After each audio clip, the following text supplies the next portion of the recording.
ሙስሊም ምን ማለት ነው ትርጉሙ? እስልምና ሃይማኖት የሚከተል ነው። እስልምናን እንግዲህ ያው ኢንትሮዱስ ያደረገው መሐመድ ነው። እስልምና ትርጉሙስ ምንድን ነው? ችግር የለም አንተ ተርጉም፣ ችግር የለም። ግን እኔ የእስልምና ሃይማኖትን የሚከተል አሳያለሁ። ችግር የለም አንተ ቀጥል። እሺ ችግር የለም። ማስረጃህን አሳያለሁ። ምን እንደሆነ ልንገርክማ። ሙስሊም ወይ ደግሞ ኢስላም የሚለው ቃል አረብኛ ቃል ነው። ምን አልኩክ?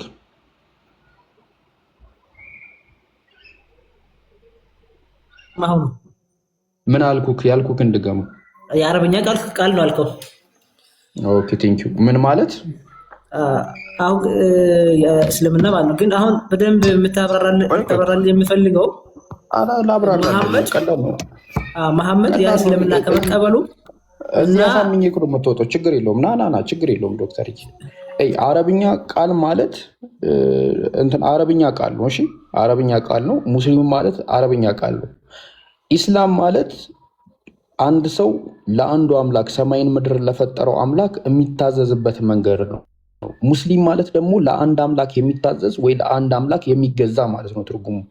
በቁርአን ላይ ምዕራፍ 3 ቁጥር 67 ላይ እንደዚህ ይላል አላህ ሲነግረን ኢብራሂም አይሁድም ሆነ ክርስቲያንም አልነበረም ማለት ትክክል ነው ተሳስቷል ዶክተር?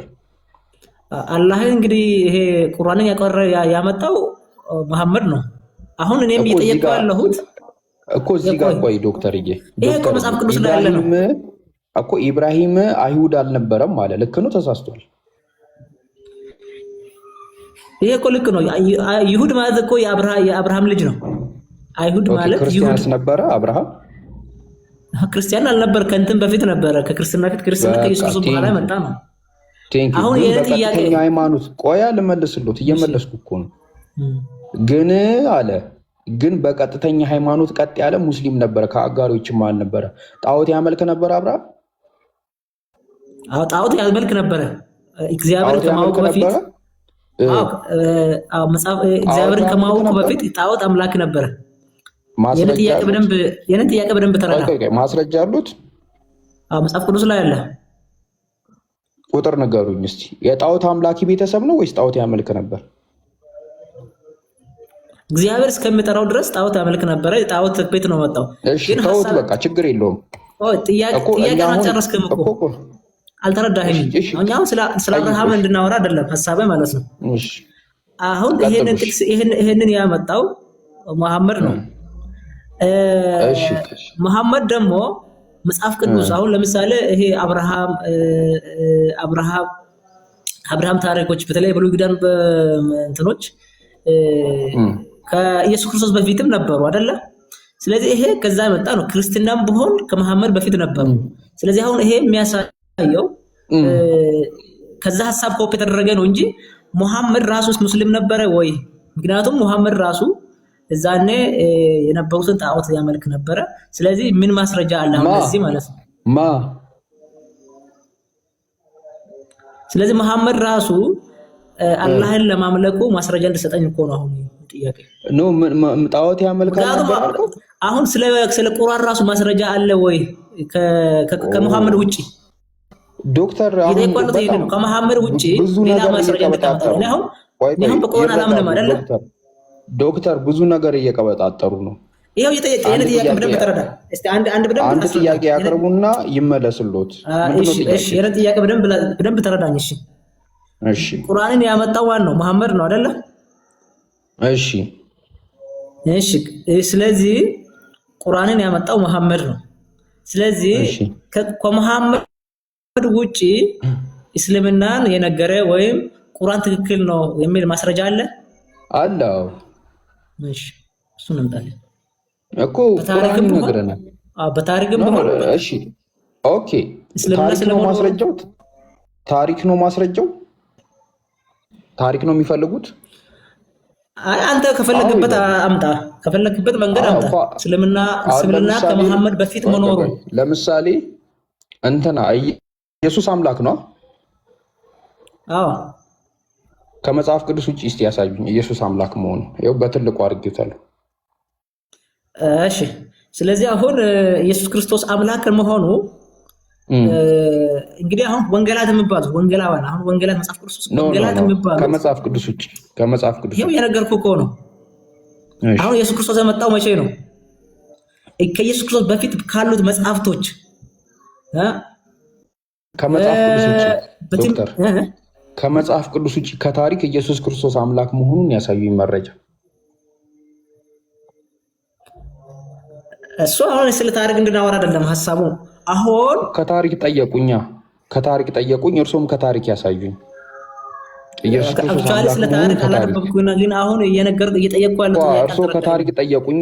ከታሪክ እንዴት እንደሚመለስ ያሳዩኝና መልስልዎታለሁ። ኢየሱስ ክርስቶስ አምላክ መሆኑን ከታሪክ ማስረጃ ያሳዩ። ፈጠን እንግዲህ ከዛ የተለየ ታሪክ ያረብኩት ነገር የለም። ከታሪክ ኢየሱስ ክርስቶስ አምላክ መሆኑን ማስረጃ ይስጡ። ከዛ እንቀጥላለን። ይሄው አሁን እኮ ይሄ ታሪክ ማለት የብሉይ ኪዳን መጽሐፍት አይደለም? የብሉይ ኪዳን መጽሐፍት ከኢየሱስ ክርስቶስ በፊት ነበሩ። ዶክተር በቃ ይብቃን። እኔም እየሰማ ነው። የብሉይ ኪዳን መጽሐፍት ኢየሱስ ክርስቶስ ከመወለዱ በፊት ነበሩ። ስለሱ ይናገራሉ። አምላክ እንደሆነ ይናገራሉ። የታሪክ መጽሐፍ ብሉይ ኪዳን የታሪክ መጽሐፍ ነው። አንተ ሌላ መጽሐፍት አሁን ለምሳሌ መሐመድ ካመጣው መጽሐፍ ውጪ እሺ፣ ሁድሁድ አለክ? ቆይ አንዴ እኔ ሰላት ልስገድ። ሰላት ቀጥል ሀቢቢ፣ ልስገድ። እሺ ዶክተር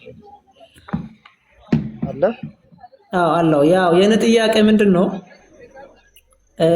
አሁን ለምሳሌ እኔ አሁን እስልምና ከ660ኛው ክፍለ ዘመን ጀምሮ እንደመጣ አለና ቁርአንን ቢሆን እስልምና ኢንትሮዱስ ያደረገው መሐመድ ነው። ስለዚህ ያንን አሁን ለምሳሌ እሱ ስለ ኢየሱስ ክርስቶስ ጠየቀኝ አይደለ? እና ኢየሱስ ክርስቶስ ከመወለዱ በፊት የታሪክ መጽሐፍትና የነቢያት መጽሐፍት ነበሩ። በተለይ 39ኛው ብሉይ ኪዳን መጽሐፍት እነዚህ ሁሉ ኢየሱስ ክርስቶስ አምላክ እንደሆነ ይናገራሉ። ስለዚህ ለእኔ ማስረጃ ሊሆኑ ይችላሉ። ኢየሱስ ክርስቶስ ከመምጣቱ በፊት ኢየሱስ አምላክ እንደሆኑ መጽሐፍቶች ስለሱ ይመሰክራሉ። እሱማ የራስህ መጽሐፍ እኮ ነው። አንተ እያልክ ያለው እኮ ከኛ ከምናምንበት መጽሐፍ ውጪ ነው ስትሆን እያልክ ያለው አይደለ?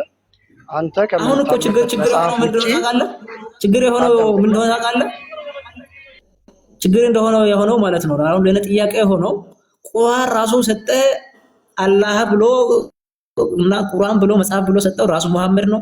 እስልምና ሰጠው ራሱ መሐመድ ነው። ስለዚህ አሁን ሰሞኑ አሁን ለምሳሌ አንድ ነገር አትሳሳት በማታውቀው ነገር አየነ ጥያቄ እስቲ አንድ በደንብ ላብራራለህ። እሺ አንድ ጥያቄ ላብራራለህ። አንድ ጥያቄ አሁን ለምሳሌ ሰሞኑ ፍቅሪዝም ብሎ የመጣ ሃይማኖት እንትን አለ። ሰውየው የራሱ መጽሐፍ ይጽፋል። ከዛ በኋላ ትክክለኛ ሃይማኖት ይሄ ነው ብሎ ያውጃል አይደለ? ከዛ በፊት ሌላ ማስረጃ የለም፣ ስለዛ ነገር የሚያወራ ነገር የለም። ግን በቃ ተወሰነ ብዙ ተከታይ ያፈራል። አሁን የኔ ጥያቄ አሁን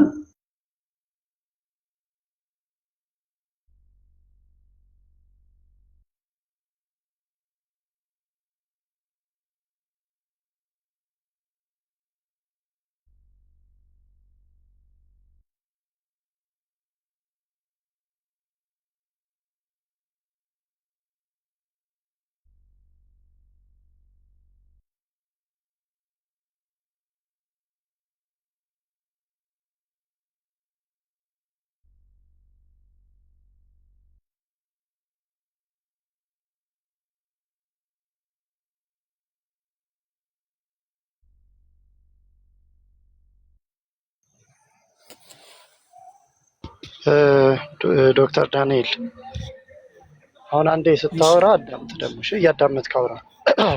ጥያቄ ምን ነበረ? ተረድቼዋለሁ። ቆይ አንዴ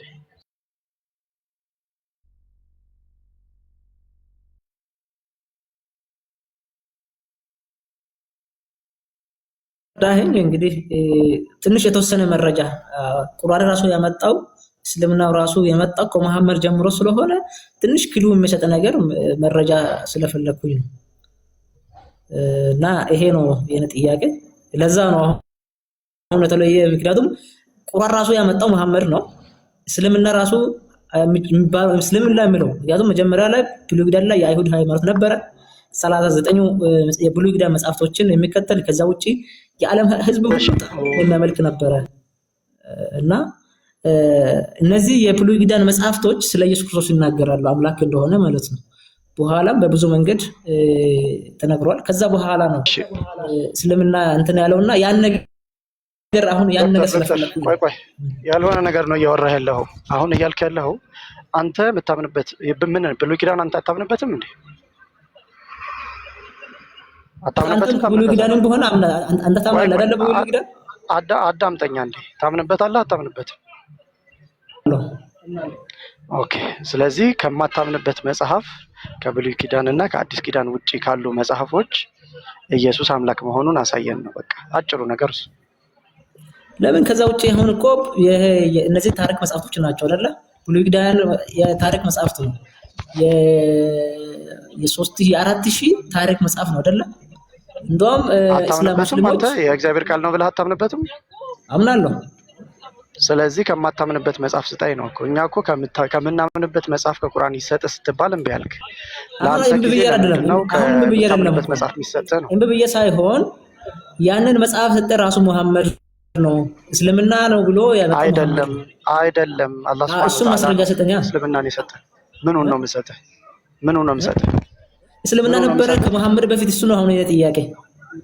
አዎ ነበረ። ሁሉም ነብያቶች ሙስሊም መሆናቸውን ላሳየህ ከቁርአን። ይሄ እኮ የተረጎመው እሱ ነው። ምክንያቱም አሁን ይሄ አንተ ሃይማኖት ነው አይደለ? ያው በደንብ ጥያቄን ተረዳ። ይሄ አንተ ሃይማኖት ነው። እኔ ግዴታ ስለሱ ማወቅ የለብኝም። ይሄ አንተ ሃይማኖት ነው አይደለ?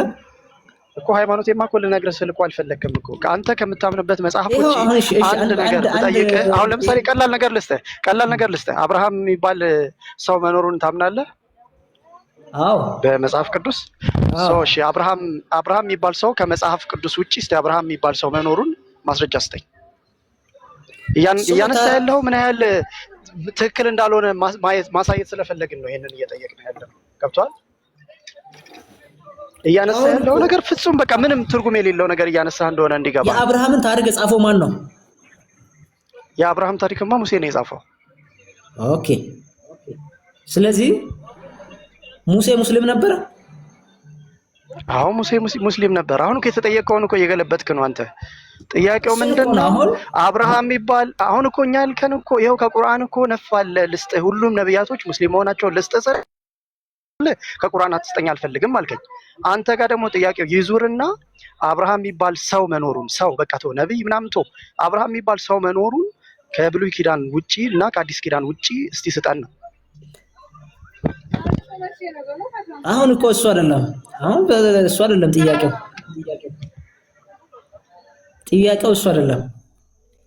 ሰው ያለው ነገር ምን ያህል ውድቅ እንደሆነ በቃ በዚህ እንድትረዳ ስለፈለግን ነው። ጃሃል አይደለ? ሰላም አለይኩም ትንሹ ጃ። ወአለይኩም ሰላም። ደህና ነሽ? አልሐምዱሊላህ። ቀጥል። እሺ አባ። እሺ ደህና ነሽ ዶክተር? እግዚአብሔር ይመስገን። አሁን ለምሳሌ አዳምና ሔዋን እንደተፈጠሩ ታምናለህ? ሔዋን ከአዳም ጎን አጥንት እንደተፈጠረች? አዎ። ከመጽሐፍ ቅዱስ ውጪ ኖር ይሆን ማስረጃ እንደዛ ለመሆኑ ወይ በታሪክ ወይ በምናምን? መጽሐፍ ቅዱስ ላይ ያለው ግን ያ ታሪክ የተጻፈ የቆየ ታሪክ ሙሴ ነው ጻፈው አይደለ? ታሪኩ ኢየሱስ ክርስቶስ አይደለም ታሪኩን የጻፈው። ከሱ በፊት የጻፋል ወይ ነው የምልህ? የለም። ሙሴ በእነሱ ዘመን የነበረ ሰው ነው እንዴ? በአዳምና ሔዋን ዘመን እሱ በመገለጥ ነው ጻፈው። አዎ በቃ እኛም እኮ ቁርአን በመገለጥ ተጻፈ ነው የምንለው። አንድ ነገር አየው ለመጻፍ ግዴታ እዛው ቦታ ላይ መኖር በዛ ዘመን መኖር አይጠበቅብህ። ኦኬ። ግልጠተ መለኮት እስካለ ግልጠተ መለኮት እስካለ ድረስ ያንን ሐሳብ ልትጽፈው ትችላለህ። ከዛ ውጭ ደግሞ አንድ እዚሁ ላይ ስለዚህ እኛ እንደዛ ብለን ነው የምናምነው በግልጠተ መለኮት ነው እንጂ ረሱል ሰለላሁ ዐለይሂ ወሰለም እያዩ በሰዓቱ የታሪክ ዘጋቢ ናቸው ብለን አይደለም የምናምነው። አሁን የታሪክ ዘጋቢ ከሆነ አንድ አካል እዛ የሚከናወነውን እያየ ይጽፋል።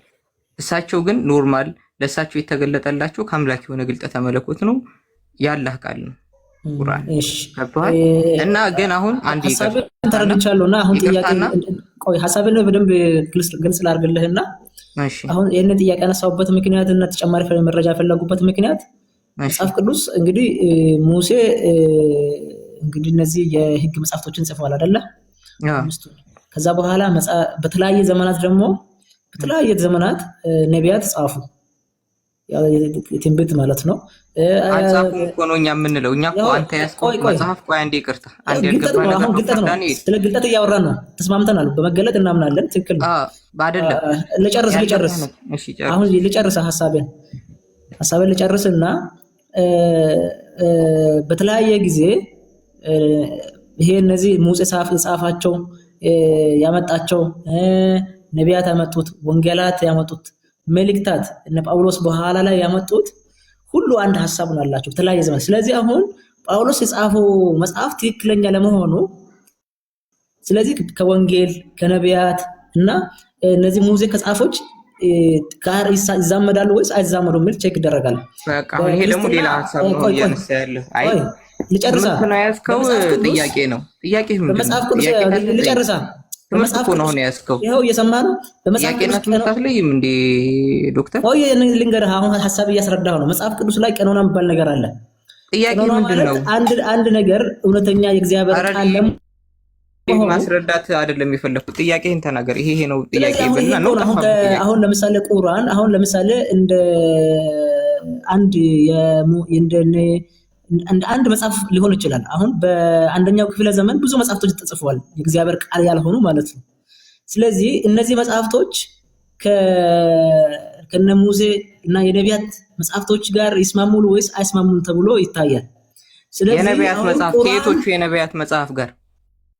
አዎ እነ ኤርሚያስ እነ ኢሳያስ እነዚህ የሙሴ መጽሐፍቶች ጋር የሙሴ መጽሐፍቶች የቶቹ ናቸው?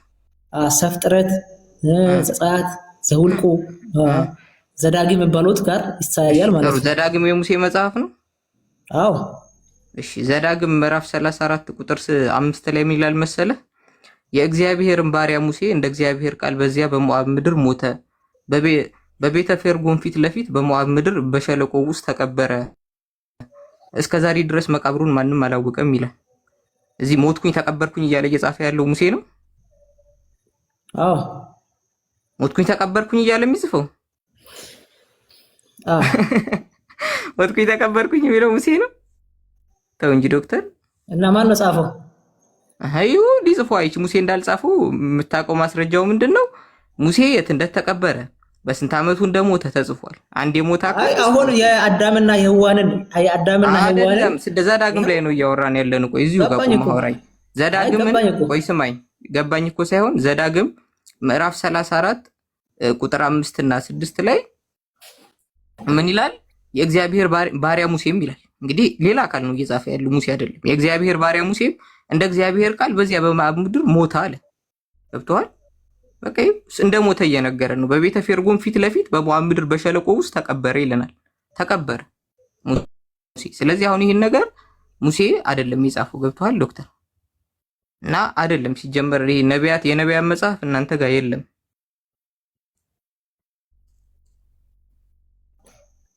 ገባ? የላችሁም የነቢያት መጽሐፍ፣ የሙሴ መጽሐፍ የላችሁም።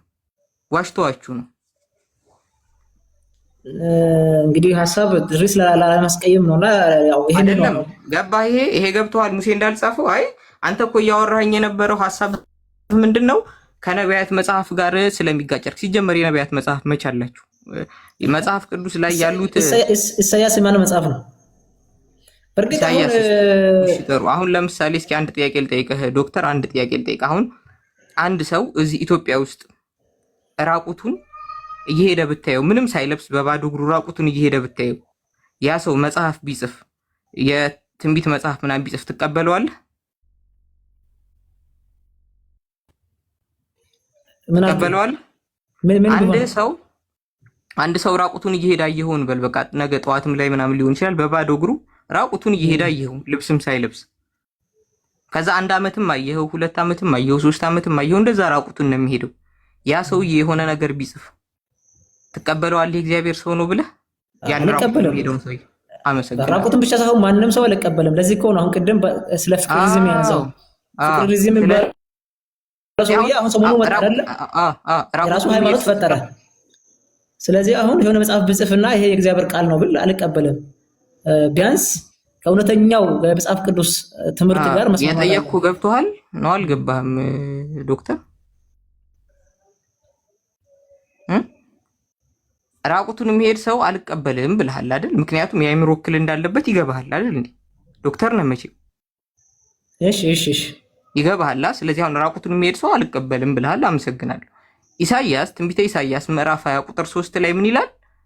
እግዚአብሔርም አለ ባሪያዬ ኢሳይያስ በግብፅና በኢትዮጵያ ላይ 3 ዓመት ለምልክትና ለተአምራት ሊሆን ራቁቱንና ባዶ እግሩን እንደሄደ ይላል። ራቁቱንና ባዶ እግሩን ኢትዮጵያ መጥቶ ሄዷል 3 ዓመት ሙሉ። ይሄን ሰውዬ እንዴት ነው ነብይ ነው ብለህ የምትቀበለው? 3 ዓመት ሙሉ ራቁቱን ምንም ሳይለብስ ጫማም ሳያረግ ልብስም ሳይለብስ ራቁቱ ሲዞር የነበረ ሰው አልቀበልም ብለሃል። እኔ አይደለሁም ይሄን መስፈርት ያወጣው፣ ጠይቄሃለሁ። ይሄ ራሱ ትርጉም አለው። ይሄ ራሱ ትርጉም አለው የለውም ሳይሆን ትቀበላለህ ወይ ስለ እኔ ራቁቱን የሚሄድ ሰው ራቁቱን ሄደ አይደለም ሲጀምር ራቁቱ አይደለም ይላልህ። ውሸቱን ነው መጽሐፍ ላሳይህ፣ መጽሐፉን በረሃ ላይ ኖረ ለማለት ነው እንጂ ራቁቱን ሄደ ማለት አይደለም። አረ ቆይ አንዴ ትልቁ ላይ ማረክ ከቻላችሁ ላሳየው ጥቅሱን። ስንት ነው ንገረን ጥቅሱን። አይ ካድከው እኮ ሸምደድ ሳይሆን ራሱ የሆነ ትርጉም ስላለው ነው ካድከው። አይ እንደዛ አይነት አስተምሮ የለም። አሃ ስለማታውቀው ሲጀመር ኢሳይያስ አላውቀውም ነው የሚባለው። ግን ባይሆን ስለ እስልምናው ንገረን። አሁን እስልምና ከመሐመድ በፊት ስለመኖሩ ማስረጃ ስጠን። እሱ ነው አሁን ጥያቄው። እኛ በቃ ጎበዝ። ስለዚህ አሁን ለምሳሌ እኛ ቀደምት መጽሐፎች እንደነበሩ እናምናለን፣ ነቢያቶችም እንደነበሩ እናምናለን። ግን እነዛ መጽሐፍቶች የሉም። አሁን ለምሳሌ ልነግርህ እኮ ነው ልነግርህ ነው፣ ስጨርስ ጠይቃለህ፣ ችግር የለውም። እነዛ መጽሐፎች ጠፍተዋል ብለን ብናምነው፣ ምክንያቱም በእነሱ ስም ዝም ብሎ ሌሎች ነገሮች ተካተዋል። አሁን ለምሳሌ እንዳሳየው የሙሴ መጽሐፍ ነው ብላችሁ እናንተ የያዛችሁት ስለ ሙሴ አሟሟት፣ ስለ ሙሴ አቀባበር የሚናገር ነው። ሌላ ሰው የጻፈው ነው፣ በሙሴ ስም ነው የተጻፈው ያ ነገር። ከዛ ውጭ ግን ነቢያቶች ሙስሊም ለመሆናቸው ግን ቁርአን ይናገራሉ ይካልከው ይናገራል። ሱረቱል ኢምራን ላይ 67ኛው አያ ላይ ምን ይላል? ኢብራሂም ይሁዲም ክርስቲያንም አልነበረም፣ ግን ወደ ቀጥተኛ ሃይማኖት የተዘነበለ ሙስሊም ነበር ይላል። አሁን ለምሳሌ ኢብራሂም ሙስሊም ነበር አለ። ዶክተር ተመለስ፣ ፓውዙናል ሰማሃለሁ።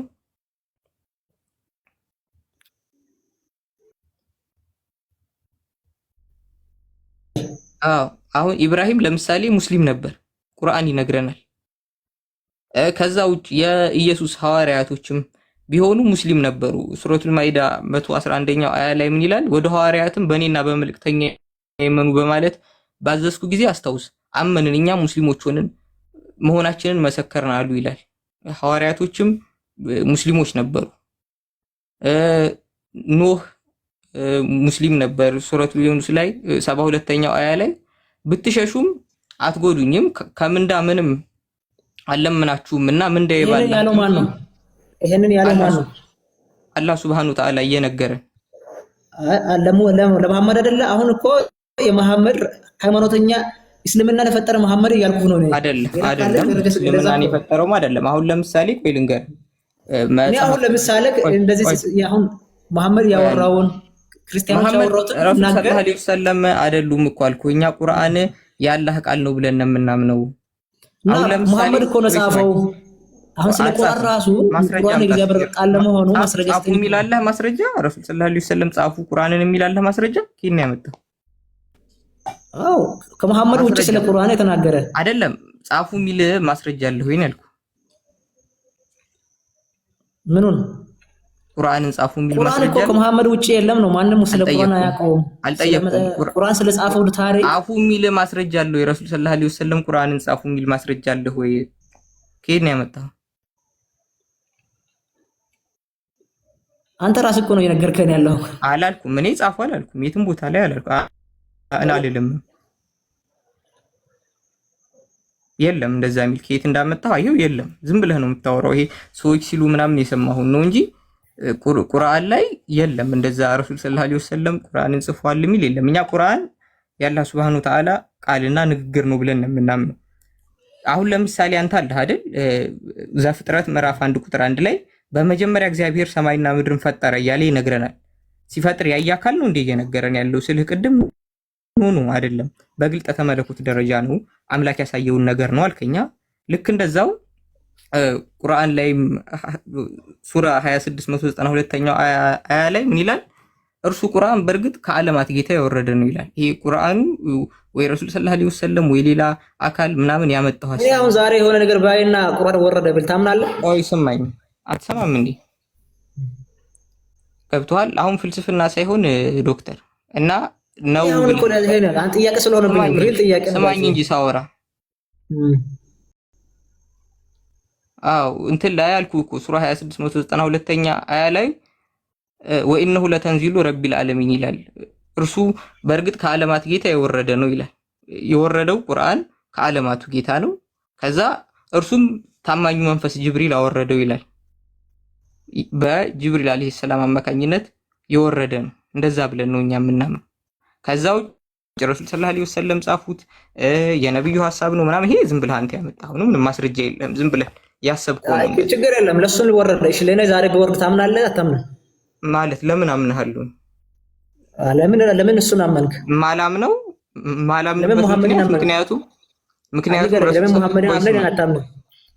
ምክንያቱም ረሱል ሰለላሁ ዐለይሂ ወሰለም የመጨረሻው ነብይ ናቸው። ራሱ ስለማይመጣ መጨረሻ ነብይ ለመሆኑ ማስረጃ ቤት አለ። በአንተ ለነብይነት መስፈርቱ ምንድነው? በአንተ አሁን ለምሳሌ ኢየሱስ ክርስቶስ አሁን ነብይ እንኳን ለማለት ለመቀበል መጽሐፍ ቅዱስ ላይ ብሉይ ይላል። ሌሎች መጽሐፍት ስለ ኢየሱስ ክርስቶስ ይመሰክራሉ አይደለ? ነቢያትና ታሪክ። ስለዚህ አሁን ለአንተ አንድ ነብይ ቆይ ስማኝ፣ አንድ ነብይ አድርገህ ለመቀበል ማስረጃ ከሱ በፊት የነበረው ነብይ ስለዚህኛው መስከሩ ነው ለነብይነት መመዘኛ? አዎ አንዱ መመዘኛ ነው። ቆይ ይሄንን መመዘኛ ያላለፈ ነብይ አንተ ነብይ ነው አትልም?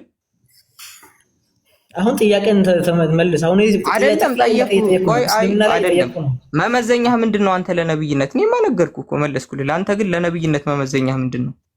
አዎ አንደኛ ስለሱ መስከር አለበት አይደለ? ከሱ በፊት ያሉት እሺ፣ ከሱ በፊት ያሉት ነብያቶች ስለሱ ካልመሰከሩስ አትቀበለው? መስከር አለባቸው። ሁለተኛ በተግባሩ አይደለም ካልመሰከሩ ትቀበለዋለህ አትቀበለውም? ከሱ በፊት ያሉት ነብዮች ስለሱ ካልመሰከሩ እኔ አንድ ነገር ብቻ ልቀበል፣ በዚህ ብቻ ልቀበልም አይደለም። ከሱ በፊት የነበሩት እሺ ጠይቅ ገብቶሃል ነው? አውቀህ እያደናቆርከኝ ነው። የጠየኩት እኮ ግልጽ ጥያቄ ነው የጠየኩት። ዶክተር መልስልኝ። የጠየኩት ከሱ በፊት የነበሩት ነቢያቶች ያልመሰከሩለትን ነብይ ትቀበላለህ አትቀበልም? አሁን ለምሳሌ መጽሐፍ ካልተቀበልክ፣ ለምሳሌ መጽሐፍ ቅዱስ ላይ ትንቢተ ሐጌ አለ። ለሐጌ ቀድሞ የመሰከረለት ነብይ አለ ከሱ በፊት። ስለዚህ ሐጌ ነብይ አይደለም ማለት ነው ስላልተመሰከረለት። ሐጌ ያልተመሰከረለት የሚል ነገር አለ? ማስረጃ አምጣሽ ከተመሰከረለት ማስረጃ አምጣሽ። ተመስክሮለታል ሐጌ ካለ ራሱ የእግዚአብሔርን ሕግ ማስረጃ አምጣ። ማስረጃው ምን እንደሆነ ታውቃለህ? ማስረጃው የሙሴ መጽሐፍቶችን ተቀብሎ ያነብ ነበር፣ ለህዝቡ ያስተምር ነበር። ይሄ ነው አይደል? እኔ የጠየቅኩት ተመስክሮለታል ወይ? አንተ መመስከር ነው ያለው ስላልክ ማለት ነው። የሌሎች ነቢያት ተመስክሮለታል። የህግ መጽሐፍቶችን መቀበሉ ራሱ አንድ ማስረጃ ነው። አሁን አንድ ማስረጃ ነው። አልጠየቅኩም። አንተ ስላወጣው ራስህ ያወጣው ማስረጃ አለ። በቀደመው ነብይ መመስከር አለበት ብለሃልና ሐጌ ከሱ በፊት በነበሩት ነቢያቶች ተመስክሮለታል። በህግ መጽሐፍ ማመኑ አንድ ምስክርነት ነው እያልኩ ነው። ይሄንን ማስረጃ የብሉይ ኪዳን መጽሐፍቶች ያ የነገርኩህ ነው። አይደለም አንተ ያወጣው ማስረጃ የህግ መጽሐፎች መቀበል የሚል ማስረጃ ብታመጣ በዛን መዝነው ነበር። አሁን አንተ ራስህ ያወጣው ማስረጃ አለ። ከሱ በፊት በነበሩት ነቢያት መመስከር ብለሃል። ከሱ በፊት በነበሩት ነቢያት መመስከር ከሆነ ቆይ ያልተረዳኸኝ ነገር ስላለ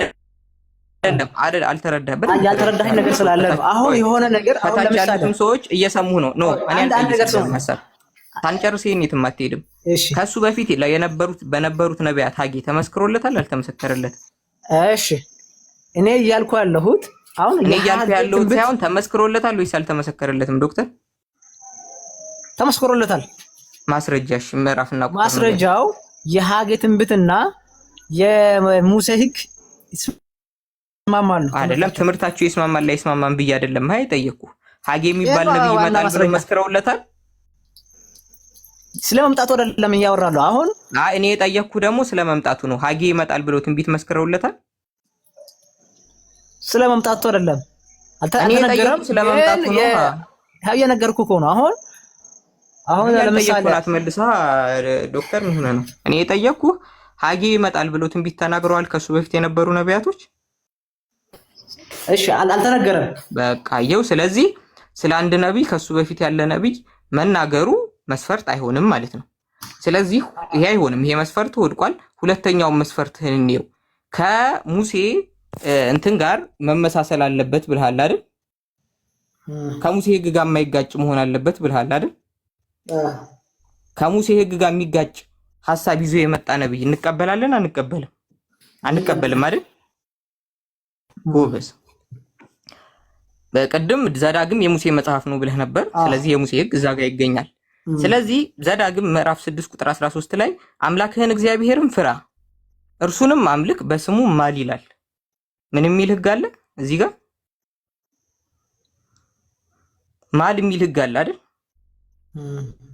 እናንተ ደግሞ መጽሐፍ ቅዱስ ብላችሁ የያዛችሁት ውስጥ እኛ ስለ ኢሳ አይደለም እያወራሁ ያሉት። እናንተ ኢየሱስ ብላችሁ ያስቀመጣችሁት አካል ማለት ነው። በመጽሐፍ ቅዱሳችሁ ኢየሱስ ብላችሁ የቀጠፋችሁበት አካል ግን ከሙሴ ጋር የሚጋጭ ጊዜ የመጣ አካል ነው። ምክንያቱም ማቴዎስ ወንጌል ምዕራፍ 5 ቁጥር 34 ላይ ምን ይላል? እኔ ግን እላችኋለሁ ከቶ አትማሉ ይላል ኢየሱስ። ስለዚህ አሁን አንተ ባልከው መስፈርትም ኢየሱስም እንትን አይደለም ማለት ነው፣ ነብይ አይደለም። ምክንያቱም ከሙሴ ሕግ የተለየ ሕግ ይዞ የሚመጣ አካል የነብይነት መስፈርትን አያልፍም ብለሃል። ሙሴ ማሉ ብሏል። ኖርማል እንትና ደግሞ ኢየሱስ ሲመጣ ደግሞ አትማሉ ብሏል። ስለዚህ ሙሴም አያልፍም ማለት ነው። የት ሄድክ ዶክተር? ና እንጂ ተመለስ። ኢየሱስን እኮ ነብይ አይደለም አልክ። በቃ ኢየሱስ ነብይ አይደለም በአንተ መስፈርት ዶክተር። ቆይ ጥቅሱን እያየሁ አዎ፣ ጥሩ ነው።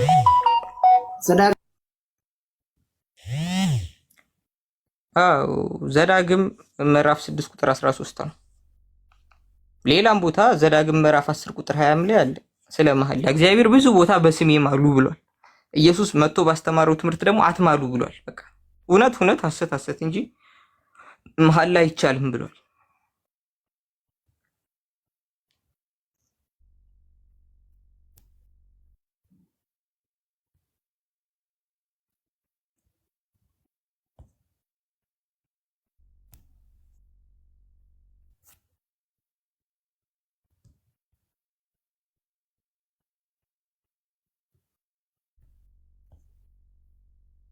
ወጣህ ዶክተር?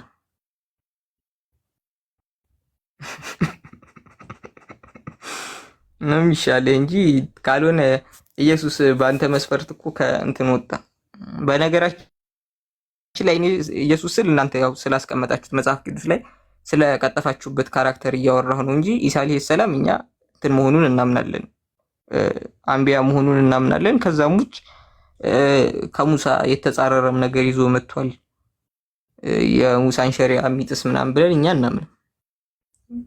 ግን እንትን ላይ ግን በመጽሐፍ ቅዱስ ከሆነ ግን ከሙሴ በተቃራኒ ነው ኢየሱስ ይዞ የመጣው ሕግ። መጽሐፍ ቅዱሳችሁ እንደዛ ነው የሚል። ቀጥሉ እሑድ።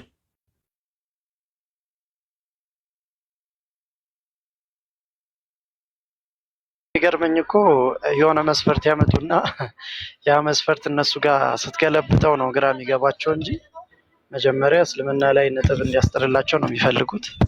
ልክ ያ ነጥብ አስጣለ ብለው ሲያስቡ ነገሩን ስትገለብጠው ወደ እነሱ ግራ ነው የሚጋቡት ወላሂ።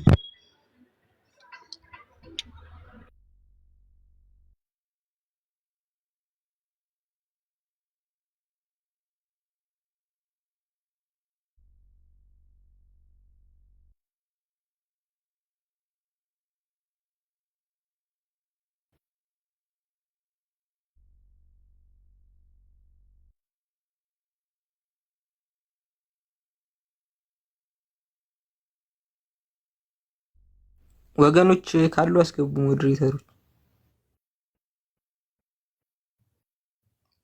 እና እሱ ያነሳው ሐሳብ አሁን በቀደሙት ነቢያት መመስከር የሚለው የመጽሐፍ ቅዱስ ላይ ያሉ አበይት ነቢያትም አሉ፣ ደቂቅ ነቢያትም አሉ። ሁሉንም ብናያቸው በቀደሙት ተመስክሮላቸዋል። ያው ለምሳሌ ኢሳያስ ከሱ በፊት ባለው በማን ተመስክሮለታል? ኤርሚያስ ተመስክሮለታል። ሕዝቅኤል፣ ዳንኤል፣ ሆሴ፣ ኢዩኤል፣ አሞጽ፣ አብድዩ፣ ዮናስ፣ ሚኪያስ ምናምን እያልን ብናያቸው የሉም። በቃ እነ ሐጌን እነ ዘካርያስን የት አለ ብንላቸው ምንም ማስረጃ የለም። ሲጀመር ይሄ እንደ ሸርጥም የሚቀመጥ ነገር አይደለም። ለአንድ ነቢይ ቀድሞ የነበረው ነቢይ መመስከር አለበት የሚለው ማለት ነው። ግን ረሱል ሰለላሁ ዐለይሂ ወሰለም ግን ከሳቸው በፊት የነበረው ማን ነው ስንል ኢሳ ነበር። መስክሮላቸዋል ወይስ አልመሰከረላቸውም? ለሳቸው መስክሮላቸዋል አለ ቁርአን ላይ እንደመሰከረላቸው። ግን ኖርማሊ ይሄን ግን እንደ መስፈርት ከሆነ ክርስቲያኖች የሚያስቀምጡት በቀደመ ከሱ በፊት በነበረው በቀደመው ነቢይ መመስከር አለበት የሚሉ ከሆነ ግን የላቸውም ማስረጃ ማለት ነው። ዝም ብለው ስለመሰላቸው ብቻ ነው ያን ነገር የሚያቀርቡት እንጂ እንደዚህ አይነት እንትን የላቸውም።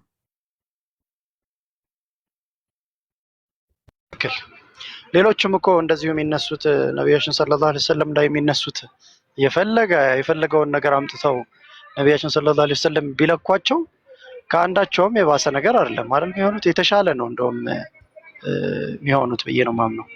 ምክንያቱም እያንዳንዱ መስፈርት አምጥተህ ነቢያችን ሰለላሁ ዐለይሂ ወሰለም በዛ መስፈርት ብትለካ ከሌሎች ነቢያት የተሻለ ነገር እንጂ የምታገኘው በፍጹም ያነሰ ነገር አታገኝም።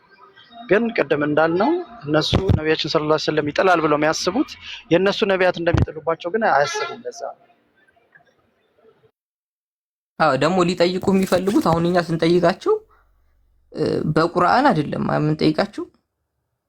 ቁርአን ላይ እርሱ አላህ አንድ ነው በሊላልና ለምን አትሉም ምናምን እንደዚህ አይደለም የምንጠይቃቸው። ከራሳቸው መጽሐፍ አንጻር ነው የምንጠይቃቸው። እነሱ ግን ሲመጡ ሊጠይቁን የሚፈልጉት በመጽሐፍ ቅዱስ ነው። ረሱል ሰለላሁ ዐለይሂ ወሰለም የሚፈልጓቸው ከሳቸው ከመጽሐፍ ቅዱስ አንጻር እንድናስረዳቸው ነው የሚፈልጉት። እኛ ሲጀመር መጽሐፍ ቅዱስ አይደለም የእምነት መሰረታችን ቁርአን ነው። ግን ኖርማል እነሱ ኖርማል ከቁርአን አንጻር አይደለም ሊጠይቁን የሚፈልጉት። አሁን ለምሳሌ ቅድም እየጠየቀ ነበር ኖርማል አሁን ከሳቸው በፊት በነበረ አንቢያ ተመስክሮላቸዋል እንዲህ ብሎ አዎ ተመስክሮላቸዋል ብዬ ባሳየው ከቁርአን አይ እኔ ከመጽሐፍ ቅዱስ ነው የምፈልገው ነው የሚለው። እና አሁን ከመጽሐፍ ቅዱስ ከሆነ የሚፈልጉት ሂደው ቄሶቻቸውን መጠየቅ ነው። ምክንያቱም እኛ እናምን ከመጽሐፍ ቅዱስ አንጻር የምናምነው በቁርአን ነው። ግን ያንን መስፈርት ራሳቸው የሚያወጡትን መስፈርት ሂደን ግን መጽሐፍ ቅዱስ ላይ ስናየው የሚያልፍ ነብይ የለም እንዳጠቃላይ።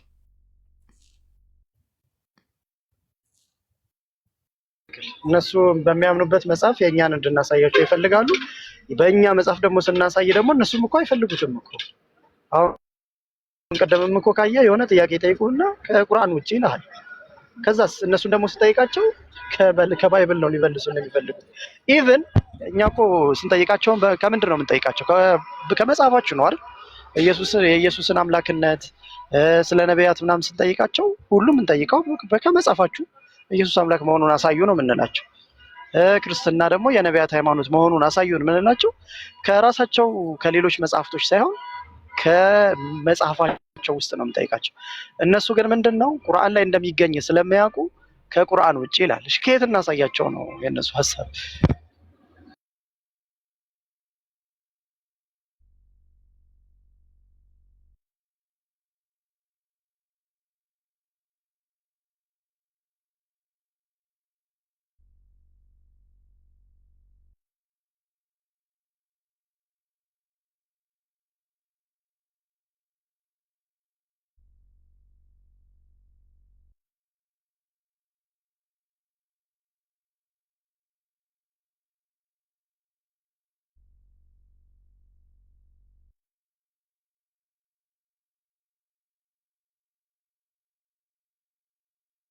ካሉ አስገቧቸው። እሺ ጥያቄ ካላቸው መጠየቅ የሚፈልግ ካለ መግባት ይችላል።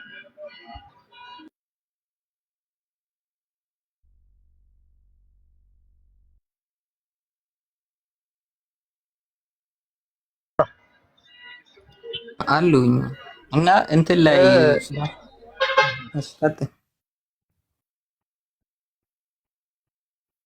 ርዕስ እንዳልቀይርብህ ቀጥል። እኔ ሀሳብ ሌላ ነበር። ሱራ 61 6ኛው አያ ላይ ምን ይላል? የመርየም ልጅ ኢሳም የእስራኤል ልጆች ሆይ እኔ ከተወራት በፊት ያለውን የማረጋግጥና ከኔ በኋላ በሚመጣው መልእክተኛ ስሙ አህመድ በሆነው የማበስር ስሆን ወደ እናንተ የተላኩ የአላህ መልእክተኛ ነኝ ባለ ጊዜ አስታውስ ይላልና እኛ ኢሳ አለይሂ ሰላም ረሱል ሰለላሁ ዐለይሂ ወሰለም እንደሚመጡ ተናግሯል ብለን ነው የምናምነውና ከሳቸው በፊት የነበረ አንቢያ መስክሮላቸዋል ይኮን እንደ እስልምናው መስክሮላቸዋል ያልፋሉ ይሄን መስፈርት ረሱል ሰለላሁ ዐለይሂ ወሰለም ግን ኖርማል ግን ይሄንኑ መስፈርቶች ደንግን መጽሐፍ ቅዱስ ላይ ስናየው አብዛኛዎቹ ነቢያቶች በዛ መስፈርት የተመሰከረላቸው አይደሉም